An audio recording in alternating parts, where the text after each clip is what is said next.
Hello dear students. ഇന്നത്തെ വീഡിയോയിൽ നമ്മൾ ഈ കഴിഞ്ഞ ജോഗ്രഫി +2 ഹയർ സെക്കൻഡറി എക്സാമിനേഷൻ്റെ ക്വസ്റ്റ്യൻ പേപ്പർ വർക്കൗട്ടാണ്. എല്ലാവരും നല്ല രീതിയിൽ എക്സാം എഴുതി കാണുമെന്ന് വിശ്വസിക്കുന്നു. വളരെ ഒരു മാർക്ക് സ്കോറിംഗ് പേപ്പർ ആയിരുന്നു ഈ വർഷത്തെ ജോഗ്രഫി എക്സാം. അത് എല്ലാ സെഷൻസിലാണെങ്കിലും നല്ല രീതിയിൽ ഒരു ഈസി പേപ്പർ ആയിരുന്നു. അപ്പോൾ നമുക്ക് ജസ്റ്റ് ഓരോ ക്വസ്റ്റ്യൻസിൻ്റെ ആൻസേഴ്സ് ഒന്ന് പരിശോധിക്കാം. അപ്പോൾ ഇതായിരുന്നു ക്വസ്റ്റ്യൻ പേപ്പർ. അപ്പോൾ ഫസ്റ്റ് സെഷൻ ജസ്റ്റ് മോഡലിൻ്റെ അതേ ഒരു പാറ്റേൺ അവർ പിന്തുടർന്നിരിക്കുകയാണ്. 1 മാർക്ക് ക്വസ്റ്റ്യൻസ് ആഡ് ചെയ്തിട്ടുണ്ട്. അതും ഒരു എന്താണ് ജസ്റ്റ് ഓപ്ഷൻസ് ഇല്ല, നിങ്ങൾക്ക് അത് ഫില്ല് ചെയ്യുന്ന രീതിയിൽ ഒരു വൺ വേർഡ് ടൈപ്പ് ആണ് ചോദിച്ചിരിക്കുന്നത്. അപ്പോൾ അതേ പാറ്റേൺ ഇവിടെയും ഫോളോ ചെയ്തിട്ടുണ്ട്. അപ്പോൾ ഫസ്റ്റ് ക്വസ്റ്റ്യൻ എന്ന് പറയുന്നത് the change in number of people living in a particular area during അല്ലെങ്കിൽ between 2 points of time. Okay, so നിശ്ചിത കാലയളവിൽ ഒരു പ്രദേശത്ത് അധിവസിക്കുന്ന ജനങ്ങളുടെ എണ്ണത്തിലുണ്ടാകുന്ന വ്യതിയാനമാണ് കേട്ടോ. വ്യതിയാനത്തെ ഏത് പേരിലാണ് വിളിക്കുന്നത്? പോപ്പുലേഷൻ ഗ്രോത്ത് എന്നാണ് അല്ലേ. ജനസംഖ്യ വളർച്ച, പോപ്പുലേഷൻ ഗ്രോത്ത് ആണ്. ഓക്കെ, പോപ്പുലേഷൻ ഗ്രോത്ത് ആണ് ആൻസർ, ജനസംഖ്യ വളർച്ച. അടുത്ത സെക്കൻഡ് ക്വസ്റ്റ്യനിലോട്ട് പോവാം. The oldest approach to human development, മാനവ വികസനത്തിന്റെ ആദ്യകാല സമീപനം ഇൻകം അപ്രോച്ച് ആണ് കേട്ടോ. വരുമാന സമീപനം, ഇൻകം അപ്രോച്ച് ആണ് ആൻസർ. ഇൻകം അപ്രോച്ച് ആണ് ഓൾഡസ്റ്റ് അപ്രോച്ച്, ആദ്യകാല സമീപനം എന്ന് പറയുന്നത്. അടുത്തത് the type of mining in which the output is both large and rapid. രണ്ട് തരം മൈനിങ് ആണ് ഉള്ളത്. ഉപരിതല ഖനനം അല്ലെങ്കിൽ ഓപ്പൺ കാസ്റ്റ് മൈനിങ്ങും അതുപോലെ തന്നെ ഷാഫ്റ്റ് മൈനിങ് അല്ലെങ്കിൽ അണ്ടർഗ്രൗണ്ട് മൈനിങ് അല്ലെങ്കിൽ മറ്റൊരു പേര് മലയാളത്തിൽ എന്താണ് ഭൂഗർഭ ഖനനം. അങ്ങനെ രണ്ട് ഖനനമാണ് ഉള്ളത്. അപ്പോൾ ഇതിൽ ബോത്ത് ലാർജ്, അപ്പോൾ ഒരുപാട് ലഭിക്കുന്നതും അതുപോലെ റാപ്പിഡ് പെട്ടെന്ന് ലഭിക്കുന്നത്. അപ്പോൾ ഏതാണ്? ഉപരിതല ഖനനമാണ് കേട്ടോ, അല്ലെങ്കിൽ സർഫസ് മൈനിങ് ആണ് ആൻസർ വരുന്നത്. സർഫസ് മൈനിങ് മലയാളത്തിൽ നിങ്ങൾക്ക് ഉപരിതല ഖനനം എന്നോ തുറന്ന ഖനനം എന്നോ എഴുതാം കേട്ടോ. ഓപ്പൺ കാസ്റ്റ്, സർഫസ് മൈനിങ് എന്ന് പറയും. ഓപ്പൺ കാസ്റ്റ് എഴുതിയാലും ആൻസർ തന്നെയാണ്, രണ്ടും കറക്റ്റ് തന്നെയാണ് കേട്ടോ. ഓപ്പൺ കാസ്റ്റ്, സർഫസ്, മലയാളത്തിൽ ഉപരിതല ഖനനം എന്നോ തുറന്ന ഖനനം എന്നോ എഴുതാം, അതാണ് ആൻസർ. അടുത്ത നാലാമത്തെ ക്വസ്റ്റ്യൻ എന്ന് പറയുന്നത് theory use to describe and predict the future population of any area. ഏതൊരു പ്രദേശത്തിന്റെയും ഭാവിയിലെ ജനസംഖ്യയെ വിശദീകരിക്കുവാനും പ്രവചിക്കുവാനും ഉപയോഗിക്കുന്ന സിദ്ധാന്തം ഏത് എന്നതാണ് ഡെമോഗ്രഫിക് ട്രാൻസിഷൻ തിയറി എന്നാണ് കേട്ടോ. Demographic transition theory. Demographic transition theory important ആണ്. ഡയഗ്രാം ഒക്കെ വരച്ച് എക്സ്പ്ലെയിൻ, അതായത് ഇപ്പൊ ഒരു കഴിഞ്ഞ എക്സാമുകൾക്കല്ല, അതായത് മുൻവർഷ ചോദ്യപേപ്പറുകളിലൊക്കെ 2 മാർക്കിനും 4 മാർക്കിനും ഒക്കെ ചോദിച്ചിട്ടുള്ള ഒരു ക്വസ്റ്റ്യൻ ആയിരുന്നു ഡെമോഗ്രഫിക് ട്രാൻസിഷൻ തിയറി. അപ്പൊ അതാണ് ആൻസർ. ജനസംഖ്യ പരിവർത്തന സിദ്ധാന്തം, ജനസംഖ്യ പരിവർത്തന സിദ്ധാന്തമാണ് ആൻസർ. അടുത്ത ലാസ്റ്റ് ക്വസ്റ്റ്യൻ എന്ന് പറയുന്നത് ഡയറക്റ്റ് നമ്മുടെ ഈ കഴിഞ്ഞ മോഡലിൽ നിന്ന് ചോദിച്ച മോഡലിലെ ഫസ്റ്റ് ക്വസ്റ്റ്യൻ ആയിരുന്നു ഇത്. Interaction between primitive human society and strong forces of nature. പ്രാകൃത മനുഷ്യ സമൂഹവും പ്രകൃതിയുടെ ശക്തമായ ബലങ്ങളും തമ്മിലുള്ള പരസ്പര ബന്ധമാണ് എന്ത്? പാരിസ്ഥിതിക വിധിവിശ്വാസം അല്ലെങ്കിൽ എൻവയോൺമെന്റൽ ഡിറ്റർമിനിസം. എൻവയോൺമെന്റൽ ഡിറ്റർമിനിസം അത് മോഡലിലെ വർക്കൗട്ട് വീഡിയോയിൽ നമ്മൾ പറഞ്ഞതാണ്. മോഡലിലെ ഫസ്റ്റ് ക്വസ്റ്റ്യൻ ആയിരുന്നു, ഈ കഴിഞ്ഞ മോഡലിലെ ഫസ്റ്റ് ക്വസ്റ്റ്യൻ ആയിരുന്നു എൻവയോൺമെന്റൽ ഡിറ്റർമിനിസം, പാരിസ്ഥിതിക വിധിവിശ്വാസം. ഇവിടെ ലാസ്റ്റ് ക്വസ്റ്റ്യൻ ആയിട്ട് 1 വേർഡിൽ ചോദിച്ചിരിക്കുന്നു എന്നതേ ഉള്ളൂ. അപ്പോൾ ഇത്രയും ആയിരുന്നു 1 വേർഡ് ക്വസ്റ്റ്യൻസിന് ആൻസർ. അപ്പോൾ നമുക്ക് ഇനി സെക്കൻഡ് സെഷൻ 2 മാർക്കിന്റെ 2 മാർക്സ് ക്വസ്റ്റ്യൻസിലോട്ട് പോകാം. ഇവിടെ 2 മാർക്സ് ആണെങ്കിൽ പോലും നിങ്ങൾ ക്വസ്റ്റ്യൻ പേപ്പർ പരിശോധിച്ചു കഴിഞ്ഞാൽ നിങ്ങൾക്ക് മനസ്സിലാവും അവിടെ നിങ്ങൾക്ക് 1 വേർഡ് ആയിട്ട് ഓരോ 1 വേർഡ് എന്ന രീതിയിൽ അല്ലെങ്കിൽ പോയിന്റുകൾ, ഓരോ പോയിന്റ് എഴുതിയാൽ നിങ്ങൾക്ക് മാർക്ക് സ്കോർ ചെയ്യാൻ സാധിക്കും. അപ്പൊ ഇവിടെയും അതിന്റെ ഒരു ഉദാഹരണം കാണാം. 6ാമത്തെ ക്വസ്റ്റ്യൻ എന്ന് പറയുന്നത് 2 പോയിന്റ് തന്നിട്ടുണ്ട്, ബാക്കി 4 പോയിന്റ് ആഡ് ചെയ്യാനാണ്. എന്താണ് question? Problems faced by Indian agriculture. ഇന്ത്യയിലെ കാർഷിക മേഖല നേരിടുന്ന പ്രശ്നങ്ങൾ എന്തെല്ലാമാണെന്നാണ്. എന്താണ് 2 പോയിന്റ് കൊടുത്തിട്ടുണ്ട്, ബാക്കി 4 പോയിന്റ് ആണ്. അതായത് അര മാർക്ക് വീതം 4 പോയിന്റ് എഴുതാനാണ്. അപ്പൊ 2 മാർക്ക് നിങ്ങൾക്ക് കിട്ടും. അതായത് ഓരോ പോയിന്റിനും അര മാർക്ക് വെച്ചായിരുന്നു. 2 പോയിന്റ് തന്നിട്ടുണ്ട്. എന്താണ്? അസ്ഥിരമായ മൺസൂണിനെ ആശ്രയിക്കുന്നു, ഡിപ്പെൻഡൻസ് ഓൺ ഇറാറ്റിക് മൺസൂണും ലോ പ്രൊഡക്ടിവിറ്റി, കുറഞ്ഞ ഉൽപാദനക്ഷമതയും തന്നിട്ടുണ്ട്. നമുക്കറിയാം ഇന്ത്യൻ കാർഷിക രംഗത്തെ പ്രശ്നങ്ങൾ നിങ്ങളുടെ ടെക്സ്റ്റിൽ ഡയറക്റ്റ് ആയിട്ട് കൊടുത്തിട്ടുണ്ട്. എസ്എ ക്വസ്റ്റ്യൻ ആയിട്ടൊക്കെ ചോദിക്കാറുള്ള ഒരു ക്വസ്റ്റ്യൻ ആയിരുന്നു മുൻ വർഷങ്ങളിലെല്ലാം. അപ്പോൾ 2 പോയിന്റുകൾ ആദ്യത്തെ കൊടുത്തിട്ടുള്ളത് കൊണ്ട് ബാക്കി നിങ്ങൾക്ക് ഏതെങ്കിലും 4 പോയിന്റ് എഴുതാം. ലാക്ക് ഓഫ് ലാൻഡ് റീഫോംസ്, ഭൂപരിഷ്കരണ നിയമങ്ങളുടെ അഭാവം എഴുതാം. കൃഷിഭൂമിയുടെ വിസ്തൃതി കുറവ്, അതായത് എന്താണ് പ്രൊഡക്ടിവിറ്റി കുറവാണ്. അതുപോലെ തന്നെ എന്താണ് ലാൻഡ് ഏരിയ കുറവാണ് അല്ലെ. അതായത് ലാൻഡ് പെർ ഹെക്ടർ ഒക്കെ കുറവാണ്, ഈൽഡ് പെർ ഹെക്ടർ കുറവാണ്. അപ്പോൾ അത് എഴുതാം. രൂക്ഷമായ തൊഴിൽ അപര്യാപ്തത എഴുതാം. അതുപോലെ ഒരു വാണിജ്യവൽക്കരണം, ലാക്ക് ഓഫ് കൊമേഴ്ഷ്യലൈസേഷൻ, വാണിജ്യവൽക്കരണത്തിന്റെ അഭാവം എഴുതാം. അങ്ങനെ ഏതെങ്കിലും 4 പോയിന്റ് എഴുതാം കേട്ടോ. ലോ ഈൽഡ് പെർ ഹെക്ടർ എഴുതാം, അതായത് ഏരിയയിൽ വളരെ കുറവ് ഉൽപാദനം മാത്രം നടക്കുന്നുള്ളൂ, അങ്ങനെയുള്ള പോയിന്റുകൾ ഏതെങ്കിലും എഴുതാൻ സാധിക്കും. ലാക്ക് ഓഫ് ലാൻഡ് റിഫോംസ് ഏതെങ്കിലും 4 എഴുതുക. 1/2 മാർക്ക് വീതമാണ് ഓരോ പോയിന്റിന് കിട്ടുന്നത്. അങ്ങനെ 2 മാർക്ക് നിങ്ങൾക്ക് സ്കോർ ചെയ്യാൻ സാധിക്കും. ഇനി നമുക്ക് 7ാമത്തെ ചോദ്യത്തിലോട്ട് പോവാം. Complete the flow chart showing different types of farming. കൃഷി രീതി ഇന്ത്യയിൽ ഒന്നാമത്തെ എന്ന് പറയുന്നത് എന്താണ്? ഇറിഗേറ്റഡ് ഫാമിംഗ് ആണ്, ജലസേചനത്തെ ആശ്രയിച്ചുള്ള കൃഷി. അപ്പൊ ഫസ്റ്റ് നിങ്ങൾക്ക് ഇവിടെ ഇറിഗേറ്റഡ് ഫാമിംഗ് എഴുതാം. ഇറിഗേറ്റഡ് ഫാമിംഗിൽ 2 ടൈപ്പ് വരുന്നുണ്ട്, പ്രൊട്ടക്റ്റീവും പ്രൊഡക്റ്റീവും ആണ്. ഇറിഗേറ്റഡ് 2 ഏതാണ്? പ്രൊട്ടക്റ്റീവും പ്രൊഡക്റ്റീവും ആണ്. അപ്പോൾ ഇവിടെ പ്രൊഡക്റ്റീവ് കൊടുത്തിട്ടുണ്ട്. അപ്പോൾ എയില് നിങ്ങൾ ഇറിഗേറ്റഡ് ഫാമിംഗ് എയിൽ എഴുതണം, ബിയുടെ അവിടെ പ്രൊട്ടക്റ്റീവ് എന്ന് എഴുതണം. റെയിൻഫെഡ് ഫാമിംഗ് 2 ടൈപ്പ് ഉണ്ട്, നിങ്ങൾക്കറിയാം. ഡ്രൈ ലാൻഡ് ഫാമിംഗും ഉണ്ട്, ഡ്രൈ ലാൻഡ് ഫാമിങ്ങും വെറ്റ് ലാൻഡ് ഫാമിംഗ്. ഓക്കെ, അപ്പോൾ 2 തരം കൃഷി രീതിയാണ് ഇന്ത്യയിലുള്ളത്. ജലസേചനത്തെ ആശ്രയിച്ചുള്ള കൃഷിയും മഴയെ ആശ്രയിച്ചിട്ടുള്ള കൃഷിയും. ജലസേചനത്തെ ആശ്രയിച്ചുള്ള കൃഷി 2 ഉണ്ട്, സംരക്ഷിത ജലസേചന കൃഷിയും ഉൽപാദക ജലസേചന കൃഷിയും. അപ്പോൾ എ എന്ന് പറയുന്നത് ജലസേചനത്തെ ആശ്രയിച്ചുള്ള കൃഷി എന്ന് എഴുതണം, ബി എന്ന് പറയുന്നത് സംരക്ഷിത ജലസേചന കൃഷി എന്ന് എഴുതണം, പിന്നെന്താണ് സി എന്ന് പറയുന്നത് ഡ്രൈ ലാൻഡ് വരണ്ട നില കൃഷി എന്നും എഫ് എന്ന് പറയുന്നത് വെറ്റ് ലാൻഡ് ഈർപ്പ നില കൃഷി എന്നും എഴുതണം. അത് ഇവിടെയും അതുപോലെ തന്നെയാണ്. 1/2 മാർക്ക് വീതം 4 പോയിന്റ് എഴുതുമ്പോൾ 2 മാർക്ക് നിങ്ങൾക്ക് ഇവിടെ സ്കോർ ചെയ്യാം. അതായത് ഓരോന്നിനും 1/2 മാർക്ക് വീതമാണ്. ഇപ്പൊ ഇൻ കേസ് നിങ്ങൾ ഇത് രണ്ടും ഇപ്പൊ ഏതെങ്കിലും ഒന്ന് 2 എഴുതിയില്ലെങ്കിൽ നിങ്ങൾക്ക് 1 മാർക്കേ പോകത്തുള്ളൂ. കാരണം 1/2 മാർക്ക് വീതം 4 പോയിന്റ് ആണ്. A B C D E, അതായത് അങ്ങനെയാണ് ഇട്ടിരിക്കുന്നത്. 4 പോയിന്റ് എഴുതാനാണ്. അപ്പോൾ അത് നിങ്ങൾ കൃത്യമായിട്ട് എഴുതുകയാണെങ്കിൽ നിങ്ങൾക്ക് 2 മാർക്കും കിട്ടും, അതിന് പ്രശ്നമില്ല. ഇനി 8ാമത്തെ ക്വസ്റ്റ്യൻ നോക്കാം. ഇവിടെയും ഇവരൊരു സ്റ്റേറ്റ്മെന്റ് തന്നിട്ട് ക്വസ്റ്റ്യൻ ചോദിച്ചിരിക്കുകയാണ്. ക്വസ്റ്റ്യൻ എന്ന് പറഞ്ഞാൽ ഒന്നുമില്ല, ഇതാണ് ലാസ്റ്റത്തെ നോക്കിയാൽ കാണാൻ സാധിക്കും. Name 2 sources of solid waste. വിവിധ സ്രോതസ്സുകളിൽ നിന്ന് പാഴ്വസ്തുക്കൾ നമ്മൾ വൻതോതിൽ വർദ്ധിക്കുന്നതായിട്ട് അറിയാമെന്നൊക്കെ കൊടുത്തിട്ടുണ്ട്. ഇനി പരിസ്ഥിതി മലിനീകരണത്തിൽ ഖരമാലിന്യങ്ങളുടെ 2 സ്രോതസ്സുകൾ ഏതെല്ലാമാണ്? സോളിഡ് വേസ്റ്റിന്റെ 2 സോഴ്സസ് എഴുതാനാണ് ചോദിക്കുന്നത്. ഒരുപാട് സോഴ്സസ് ഉണ്ട് നിങ്ങളുടെ ടെക്സ്റ്റിലും. പ്രധാനമായി 2 അർബൻ വേസ്റ്റ് ഡിസ്പോസൽ എന്ന് പറഞ്ഞ ആ ഒരു നമ്മുടെ geographical perspectives on selected issues എന്ന് പറഞ്ഞ ഇന്ത്യയുടെ ടെക്സ്റ്റിലെ ചാപ്റ്ററിൽ നിന്നാണ് നഗരമാലിന്യ നിർമ്മാർജ്ജനം എന്നൊരു ടോപ്പിക് ഉണ്ട്, അതിനകത്ത് നിന്നുള്ള ചോദ്യമാണ്. 3 തരം മേഖലകൾ അല്ലെങ്കിൽ സ്രോതസ്സുകളിൽ നിന്ന് നമുക്ക് ലഭിക്കാറുണ്ട്, ഈ ഖരമാലിന്യം ലഭിക്കുന്നുണ്ട്. കാർഷിക മേഖല എഴുതാം, അഗ്രികൾച്ചർ സെക്ടർ എഴുതാം. വാണിജ്യ വ്യവസായ മേഖല, അതായത് കൊമേഴ്ഷ്യൽ അല്ലെങ്കിൽ ഇൻഡസ്ട്രിയൽ സെക്ടർ എഴുതാം. അല്ലാതെ ടെക്സ്റ്റിൽ പറയുന്ന മറ്റൊരു സോഴ്സ് എന്ന് പറയുന്നത് ഡൊമസ്റ്റിക് ആണ്, ഡൊമസ്റ്റിക് വേസ്റ്റ്, ഗാർഹിക മാലിന്യം. അപ്പൊ ഗാർഹിക സ്രോതസ്സുകൾ എഴുതാം, കാർഷിക സ്രോതസ്സുകൾ എഴുതാം, അല്ലെങ്കിൽ കാർഷിക മേഖല എന്ന് എഴുതാം, വാണിജ്യ വ്യവസായ മേഖല എന്ന് എഴുതാം, ഇൻഡസ്ട്രിയൽ സെക്ടർ എഴുതാം. അപ്പോൾ ഡൊമസ്റ്റിക് സെക്ടർ എന്നോ അഗ്രികൾച്ചർ സെക്ടർ എന്നോ ഇൻഡസ്ട്രിയൽ സെക്ടർ, ഇതിൽ ഏതെങ്കിലും 2 എഴുതിയാൽ മതി കേട്ടോ. 2 സോഴ്സസ് ആണ് ചോദിച്ചിരിക്കുന്നത്. അപ്പൊ 2 സോഴ്സസ് എഴുതുമ്പോൾ നിങ്ങൾക്ക് ഇവിടെ 2 മാർക്ക് ലഭിക്കുന്നു. അപ്പൊ എന്തൊക്കെ എഴുതാം? ഡൊമസ്റ്റിക്കോ എഴുതാം, അഗ്രികൾച്ചറോ ഇൻഡസ്ട്രിയോ എഴുതാം, ഏതെങ്കിലും അങ്ങനെ 2 എഴുതുക. 2 പോയിന്റ് മാത്രം എഴുതിയാൽ മതി, 2 മാർക്ക് ലഭിക്കും. അടുത്ത 9ാമത്തെ ക്വസ്റ്റ്യൻ എന്ന് പറയുന്നത് 2 advantages of non conventional energy resources. പാരമ്പര്യേതര ഊർജ്ജ വിഭവങ്ങളുടെ ഏതെങ്കിലും 2 മേന്മകൾ എഴുതാനാണ്. അത് നമ്മുടെ ചാനലിൽ ചെയ്ത വീഡിയോയിൽ ചെയ്തിട്ടുണ്ടായിരുന്നു.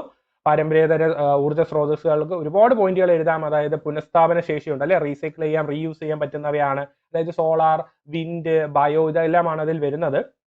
പിന്നെ ഏറെക്കുറെ തുല്യമായി വിതരണം ചെയ്യപ്പെട്ടിരിക്കുന്നു, അതായത് ഓൾമോസ്റ്റ് ഡിസ്ട്രിബ്യൂട്ടഡ് ഈവൻലി എന്ന് എഴുതാം. പിന്നെ പരിസ്ഥിതി സൗഹൃദം ഏറ്റവും ഇമ്പോർട്ടന്റ് ആയിട്ടുള്ള പോയിന്റ് ആണ്. എക്കോ ഫ്രണ്ട്ലി ആണ് അല്ലെ, എൻവയോൺമെന്റ് ഫ്രണ്ട്ലി എന്നോ എക്കോ ഫ്രണ്ട്ലി എന്ന് എഴുതാം. ഇതിൽ ഏതെങ്കിലും ഇവിടെയും 2 പോയിന്റ് എഴുതിയാൽ മതി, 2 മാർക്ക് നിങ്ങൾക്ക് ലഭിക്കും. 2 അഡ്വാൻറ്റേജസ് കേട്ടോ, 2 പോയിന്റ് എഴുതുക, 2 മാർക്ക് സ്കോർ ചെയ്യാൻ പറ്റും. 10ാമത്തെ ചോദ്യം കഴിഞ്ഞ വർഷമൊക്കെ, അതായത് ഈ മോഡലിനും എല്ലാം റിപ്പീറ്റ് വന്നതായിരുന്നു. 2 ടൈപ്സ് ഓഫ് ഇന്റർനാഷണൽ ട്രേഡ്. മോഡലിലെയും ക്വസ്റ്റ്യൻ ആയിരുന്നു, 2 മാർക്കിന് ചോദിച്ചതായിരുന്നു. ബൈലാറ്ററൽ ട്രേഡും മൾട്ടിലാറ്ററൽ ട്രേഡും, ഉഭയകക്ഷി വ്യാപാരവും ബഹുകക്ഷി വ്യാപാരവും. സ്ഥിരമായി എല്ലാ എക്സാമിനും ഒരുവിധ എല്ലാ പ്രീവിയസ് ക്വസ്റ്റ്യൻസിലും റിപ്പീറ്റ് വന്നിട്ടുള്ള ചോദ്യമാണ്. ഒന്നെങ്കിൽ 1 വേർഡ് അല്ലെങ്കിൽ 2 മാർക്ക്, അങ്ങനെ എല്ലാം ചോദിക്കുന്ന ഒരു ക്വസ്റ്റ്യൻ ആയിരുന്നു മൾട്ടിലാറ്ററലും ബൈലാറ്ററൽ ട്രേഡും. ഓക്കെ, സോ അപ്പോൾ അതിനെ പറ്റി എഴുതാനാണ്. ഇപ്പൊ 2 രാജ്യങ്ങൾ തമ്മിലുള്ള വ്യാപാരമാണ് ബൈലാറ്ററൽ. മൾട്ടിലാറ്ററൽ എന്ന് പറഞ്ഞാൽ ഒരു രാജ്യം 2ൽ കൂടുതൽ രാജ്യങ്ങളായി. അതും നമ്മുടെ ചാനലിൽ ഒരു ഷോർട്ട് വീഡിയോ നമ്മൾ ചെയ്തിരുന്നു. അപ്പോൾ അതായിരുന്നു അവിടെ ചോദിച്ചിരിക്കുന്നത്. അപ്പോൾ ഇൻഡയറക്റ്റ് ആയിട്ട് അങ്ങ് ചോദിച്ചിരിക്കുകയാണ്, ഒരു സെന്റൻസ് തന്നിട്ട് ഐഡന്റിഫൈ ആൻഡ് എക്സ്പ്ലെയിൻ. ഐഡന്റിഫൈ എന്ന് പറയുമ്പോൾ നിങ്ങൾ ആദ്യം ആ 2 എഴുതുക, ബൈലാറ്ററലിനും മൾട്ടിലാറ്ററലിനും എഴുതിയിട്ട് അപ്പോൾ 1 മാർക്ക് കിട്ടും. അതിനെ എക്സ്പ്ലെയിൻ കൂടി ചെയ്യുക. അപ്പോൾ 1/2 മാർക്ക് വീതം വീണ്ടും 1 മാർക്ക് ലഭിക്കുന്നു. അങ്ങനെ 2 മാർക്കിന്റെ ക്വസ്റ്റ്യൻ ആയിരുന്നു അത്. അടുത്തത് കണ്ട വീണ്ടും റിപ്പീറ്റ് ക്വസ്റ്റ്യൻ. ഈ കഴിഞ്ഞ മോഡലിലും ചോദിച്ചു, എല്ലാ വർഷവും ഒരുവിധം എല്ലാ വർഷങ്ങളിലും റിപ്പീറ്റ് വരുന്ന ക്വസ്റ്റ്യൻ ആണ് ട്രാൻസ് വിമൻസ്. ഓക്കെ, അത് നമ്മുടെ ചാനലിൽ ഇത് ഷോർട്ട് വീഡിയോ ചെയ്തിരുന്നു. അപ്പോൾ ട്രാൻസ് ഹ്യൂമൻസ് എന്താണ്, അത് 2 മാർക്കിന് ചോദിച്ചിട്ടുണ്ട്. എന്താണ് ട്രാൻസ് ഹ്യൂമൻസ്? വേനൽക്കാലങ്ങളിൽ സമതലങ്ങളിൽ നിന്ന് പർവ്വത പ്രദേശങ്ങളിലെ പുൽമേടുകളിലേക്കും ശൈത്യകാലത്ത് നേരെ തിരിച്ച് പർവ്വത പുൽമേടുകളിൽ നിന്ന് സമതലങ്ങളിലേക്കുള്ള ഒരു ദേശാടനം അല്ലേ, ഒരു പ്രോസസ് ഓഫ് മൈഗ്രേഷൻ ആണ്. അപ്പോൾ അത് 2 മാർക്കിനാണ്. ആ ജസ്റ്റ് ഒരു സെന്റൻസ് എഴുതിയാൽ മതി, 2 മാർക്ക് കിട്ടും. പിന്നെ അത് ചെയ്യുന്ന ആളുകൾ അല്ലെങ്കിൽ അതിൽ ഏർപ്പെടുന്നവർ ബക്കർവാൾ, ഗുജ്ജാർ എന്നൊക്കെ പറഞ്ഞിട്ട് ആളുകളാണ്, ഒരു ഗ്രൂപ്പാണ്. അവരുടെ പേര് എഴുതാം. 2 മാർക്കിന്റെ ക്വസ്റ്റ്യൻ ആണ്. 2 പോയിന്റോ അല്ലെങ്കിൽ ആ ഒരു ഡെഫിനേഷൻ കൃത്യമായിട്ട് എഴുതിയാൽ 2 മാർക്ക് നിങ്ങൾക്ക് കിട്ടും. അടുത്തത് write any 2 characteristics of slash and burn agriculture. അപ്പോൾ കഴിഞ്ഞ വർഷം ഒന്നും അങ്ങനെ കാണാത്തൊരു ക്വസ്റ്റ്യൻ ആണ്. അതായത് ഈ ഒരു സെയിം ക്വസ്റ്റ്യൻ ചോദിച്ചിട്ടില്ല, പക്ഷേ ഏതെങ്കിലും ഒരു ടൈപ്പ് ഓഫ് അഗ്രികൾച്ചർ ചോദിക്കുമായിരുന്നു കഴിഞ്ഞ വർഷത്തിലും അതുപോലെ ഈ കഴിഞ്ഞ മോഡലിലും എല്ലാം ഒരു ടൈപ്പ് ഓഫ് അഗ്രികൾച്ചർ ചോദിക്കുമെന്ന് ഞാൻ പറഞ്ഞിരുന്നു. അപ്പോൾ ഇവിടെ ചോദിച്ചിരിക്കുന്നത് സ്ലാഷ് ആൻഡ് ബേൺ ആണ്. സ്ലാഷ് ആൻഡ് ബേൺ എന്ന് പറയുമ്പോൾ ഏതിന്റെ എക്സാമ്പിൾ ആണ്? പ്രിമിറ്റീവ് സബ്സിസ്റ്റൻസ് ഫാമിംഗ് ആണ് അല്ലെ, പ്രാചീന ഉപജീവന കൃഷിയുടെ അല്ലെങ്കിൽ ഒരു എക്സാമ്പിൾ അല്ലെങ്കിൽ ഒരു ടൈപ്പ് ആണ് സ്ലാഷ് ആൻഡ് ബേൺ എന്നോ പ്രാചീന ഉപജീവന കൃഷി എന്നോ വെട്ടിച്ചുട്ട് കൃഷി എന്നോ ഒക്കെ പറയാറുണ്ട്. സ്ഥാനാന്തര കൃഷി, ഷിഫ്റ്റിംഗ് കൾട്ടിവേഷൻ എന്നൊക്കെ അറിയപ്പെടുന്നതാണ്. അപ്പൊ അതിന്റെ ക്യാരക്ടറിസ്റ്റിക്സ് അതും ഒരു 2-3 പോയിന്റ് എഴുതുക. അതിന്റെ ഇവിടെ ക്വസ്റ്റ്യൻ ചോദിച്ചിരിക്കുന്നത് റൈറ്റ് എനി 2 ക്യാരക്ടറിസ്റ്റിക്സ്, 2 ക്യാരക്ടറിസ്റ്റിക്സ് എഴുതിയാൽ മതി.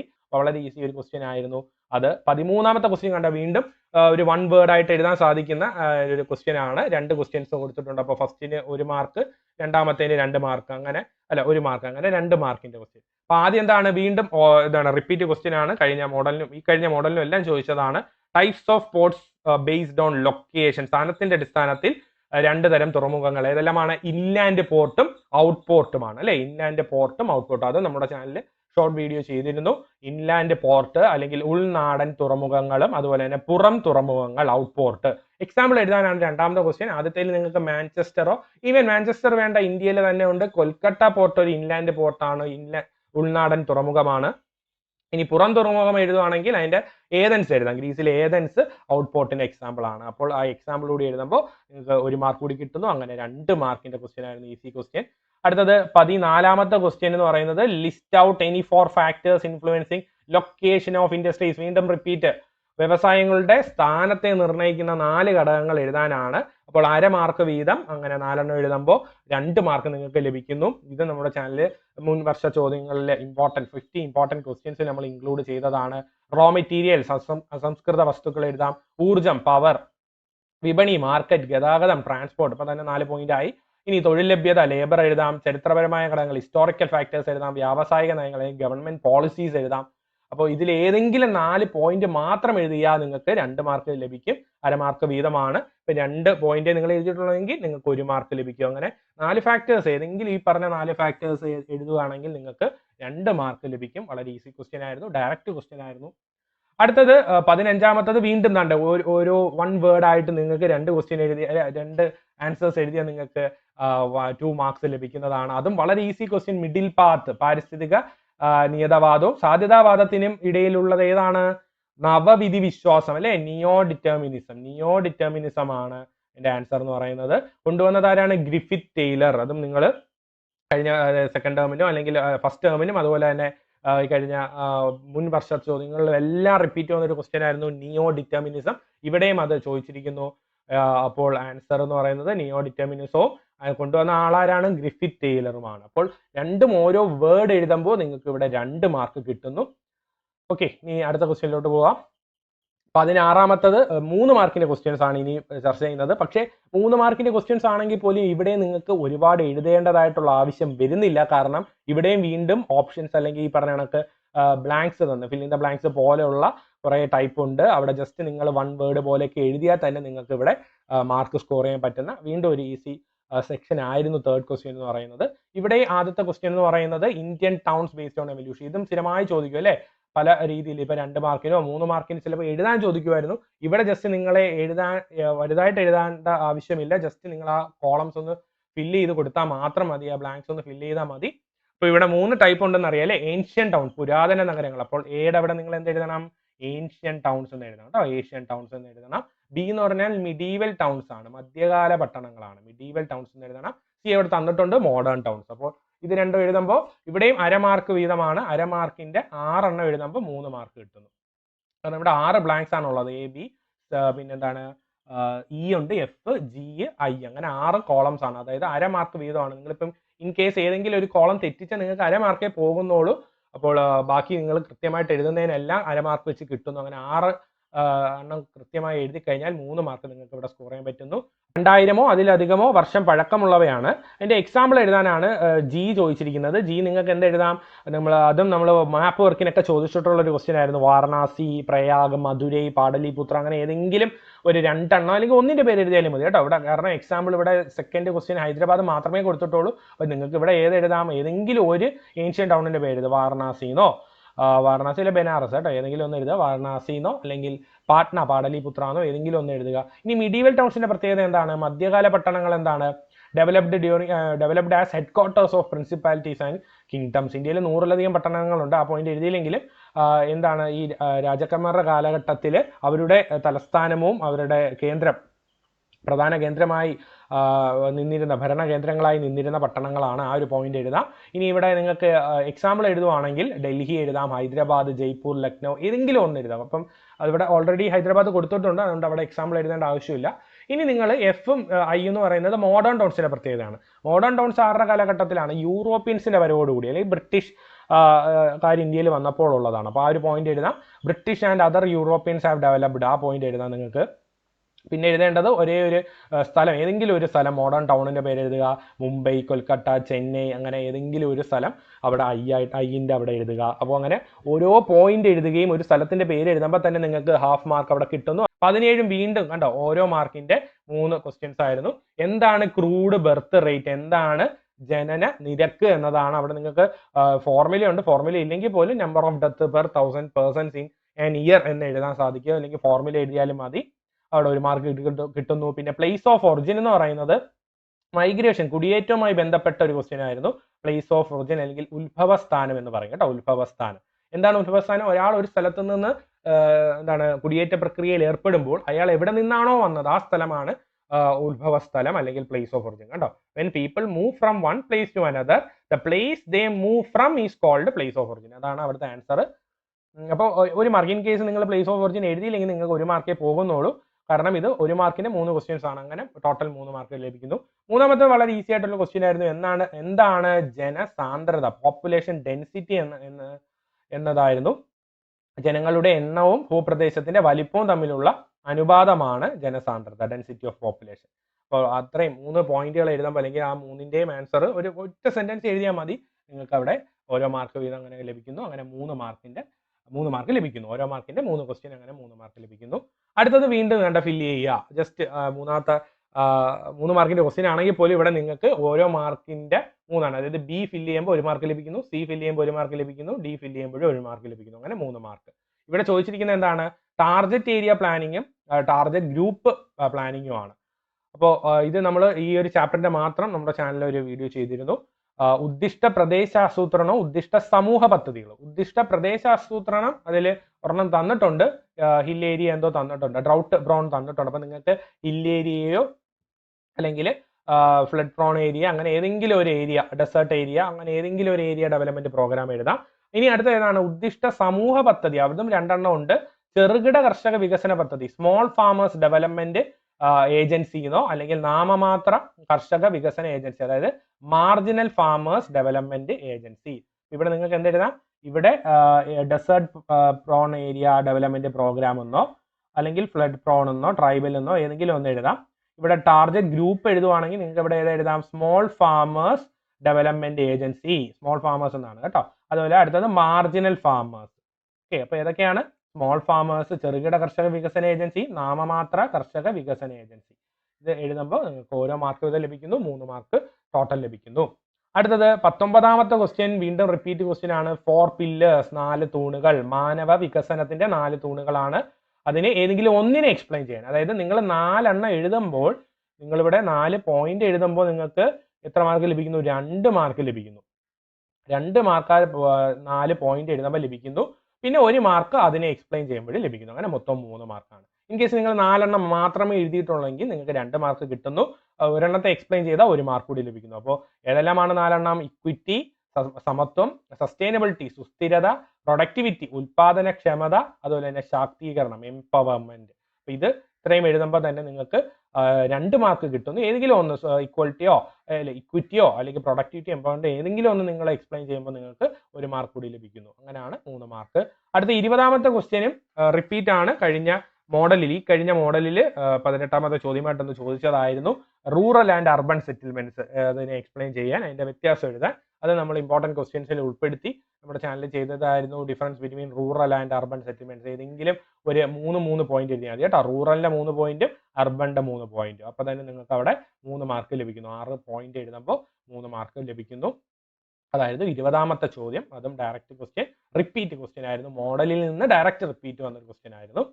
ഇനി അടുത്തത് 21ാമത്തെ ചോദ്യം, names of transcontinental rails. ഇതൊരു മാച്ച് ദ ഫോളോയിങ് ക്വസ്റ്റ്യൻ ആയിരുന്നു. അത് മുൻ വർഷങ്ങളിൽ, അതായത് കഴിഞ്ഞ വർഷം ഒന്നും ചോദിച്ച് കാണാത്തൊരു ടൈപ്പാണ് മാച്ച് ദ ഫോളോയിങ് ഒക്കെ.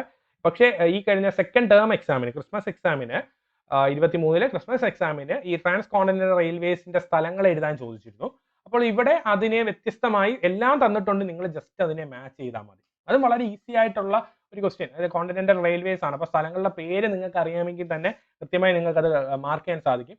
ആദ്യം union and Pacific railway. In case നിങ്ങൾക്ക് അത് അറിഞ്ഞൂടാ, ജസ്റ്റ് അത് സ്കിപ്പ് ചെയ്തിട്ട് ബാക്കിയുള്ള നോക്കാം. ട്രാൻസ് കനേഡിയൻ റെയിൽവേ, കാനഡ എന്ന് ഇവിടെ ഉണ്ട്. അപ്പോൾ വളരെ ഈസിയാണ്. സിയിൽ കാനഡ നിങ്ങൾക്ക് മാർക്ക് ചെയ്യാം. ഇനി കാനഡയിലെ 2 സ്ഥലങ്ങൾ ഏതൊക്കെയാ?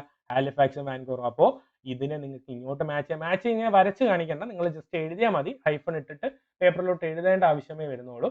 ഈ ഹാലിഫാക്സിനെ അങ്ങോട്ട് എന്ത് കൊടുക്കുക? കാനഡയിലോട്ട് മാർക്ക് ചെയ്യുക.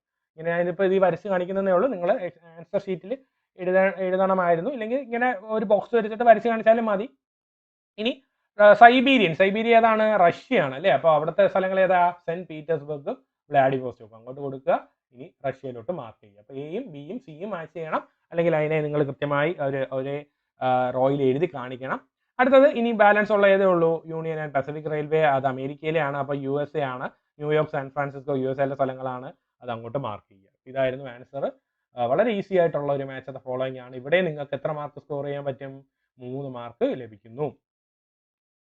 ഓക്കെ, അടുത്തത് 22ാമത്തെ ക്വസ്റ്റ്യൻ. ഇത് 11ഓളം ചോദ്യങ്ങൾ ഇതിൽ വരുന്നുണ്ട്. ഇതിൽ ഏതെങ്കിലും 8 എഴുതിയാൽ മതി. അപ്പം 3 നിങ്ങൾക്ക് സ്കിപ്പ് ചെയ്യാൻ സാധിക്കുമായിരുന്നു. അപ്പോൾ ഇതിൽ കൃത്യമായി നിങ്ങൾക്ക് അറിയാവുന്ന 8 എഴുതുകയാകുമ്പോൾ നിങ്ങൾക്ക് 3 മാർക്ക് ലഭിക്കുന്നു. 3 മാർക്ക് വീതം ലഭിക്കുന്നു. 22ാമത്തെ ക്വസ്റ്റ്യൻ എന്ന് പറയുന്നത് list out any 3 measures four conservation of mineral resource. ഇതും സെക്കൻഡ് ടേം ക്വസ്റ്റ്യൻ പേപ്പറിൽ നിന്ന് വന്ന റിപ്പീറ്റ് ക്വസ്റ്റ്യൻ ആണ്. കഴിഞ്ഞ വർഷത്തെ, അതായത് ഈ കഴിഞ്ഞ ക്രിസ്മസ് എക്സാമിൽ വന്നൊരു ക്വസ്റ്റ്യൻ ആയിരുന്നു, കൺസർവേഷൻ ഓഫ് മിനറൽ റിസോഴ്സസ്. ഇത് ഇമ്പോർട്ടൻ്റ് ആണെന്ന് ഞാൻ പറഞ്ഞിരുന്നു. ധാതു വിഭവ സംരക്ഷണം. അപ്പോൾ ഇവിടെ റീസൈക്കിൾ ചെയ്യാം, അതായത് റീസൈക്കിൾ ചെയ്യണം. അതുപോലെ തന്നെ എന്താണ്?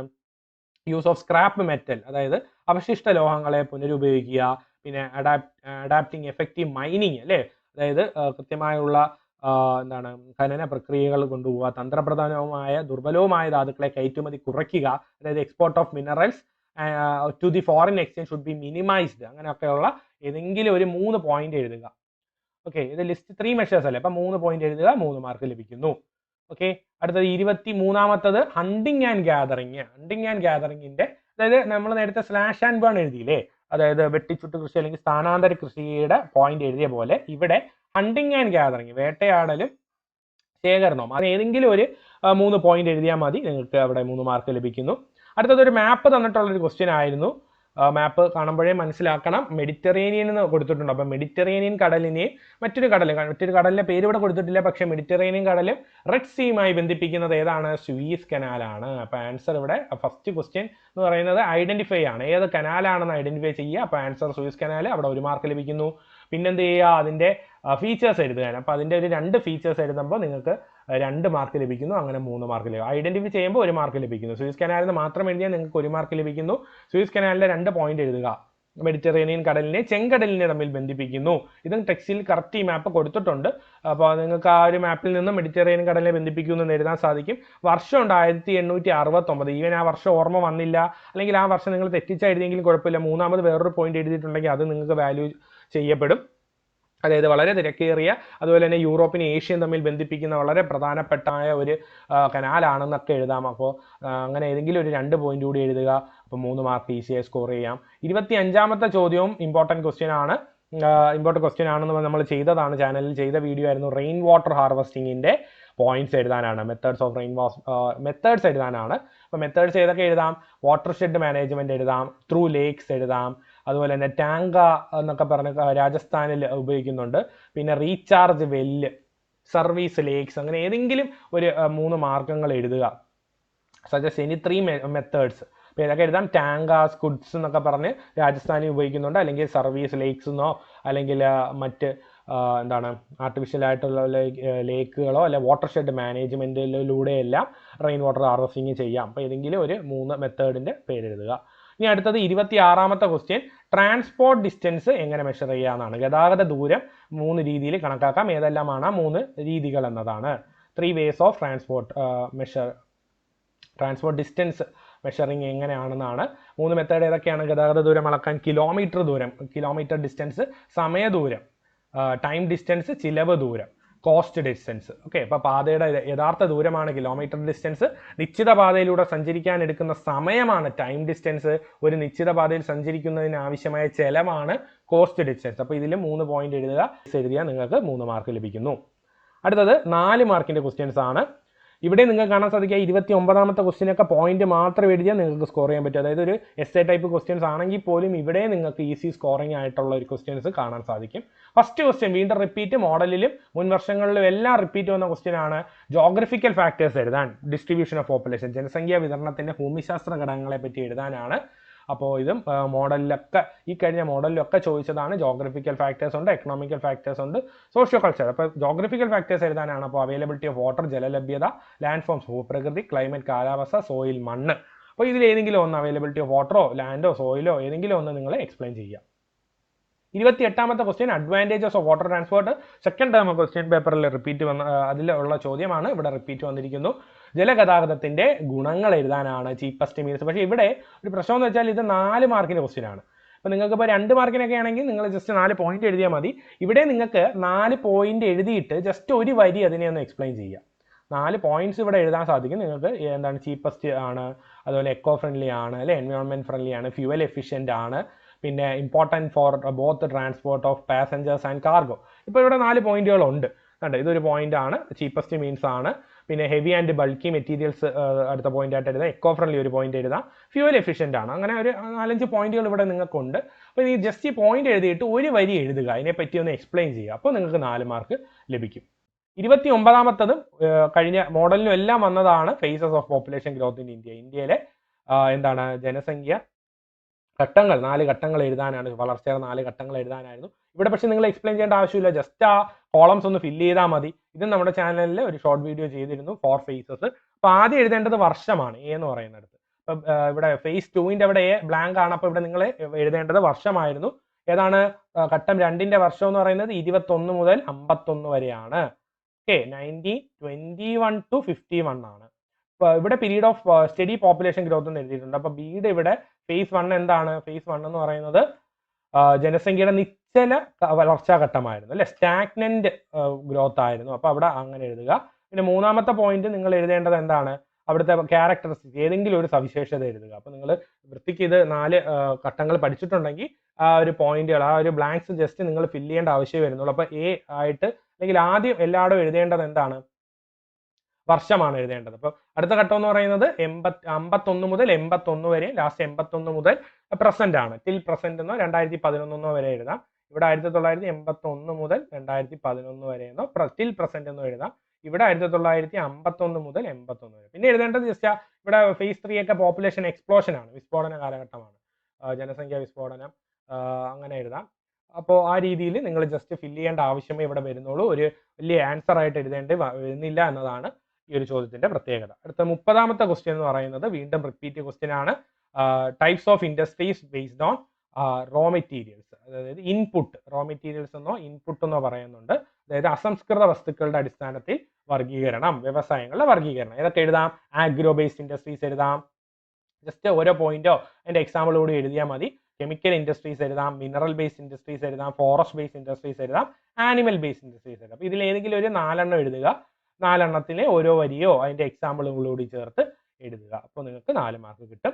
അടുത്ത 31ാമത്തെ ലാസ്റ്റ് ക്വസ്റ്റ്യൻ എല്ലാ വർഷത്തെയും പോലെ മാപ്പ് ക്വസ്റ്റ്യൻ ആയിരുന്നു. അതും വളരെ ഈസി ആയിട്ടുള്ള, മുൻ വർഷങ്ങളിലൊക്കെ റിപ്പീറ്റ് വന്ന തന്നെയാണ്. ഒരു മാപ്പ് ഇതിലെ ഒരു ചോദ്യവും പുതുതായിട്ട് ചോദിച്ചതല്ല. 4 ചോദ്യം റിപ്പീറ്റ് ക്വസ്റ്റ്യൻസ് ആയിരുന്നു.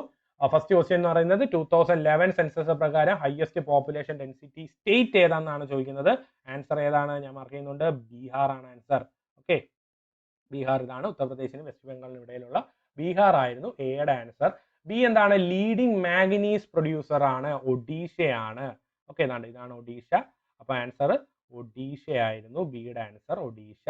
അടുത്തത് ലാർജസ്റ്റ് കണ്ടെയ്നർ പോർട്ട്, അത് നമ്മുടെ മാപ്പ് വീഡിയോയിൽ നമ്മൾ ചെയ്തതായിരുന്നു. ലാർജസ്റ്റ് കണ്ടെയ്നർ പോർട്ട് ഏതാണ്? നവശേവ അല്ലെങ്കിൽ ജവഹർലാൽ നെഹ്റു പോർട്ട് മുംബൈ പോർട്ടിന് തൊട്ട് താഴെയായിട്ടാണെന്ന് പറഞ്ഞിരുന്നു.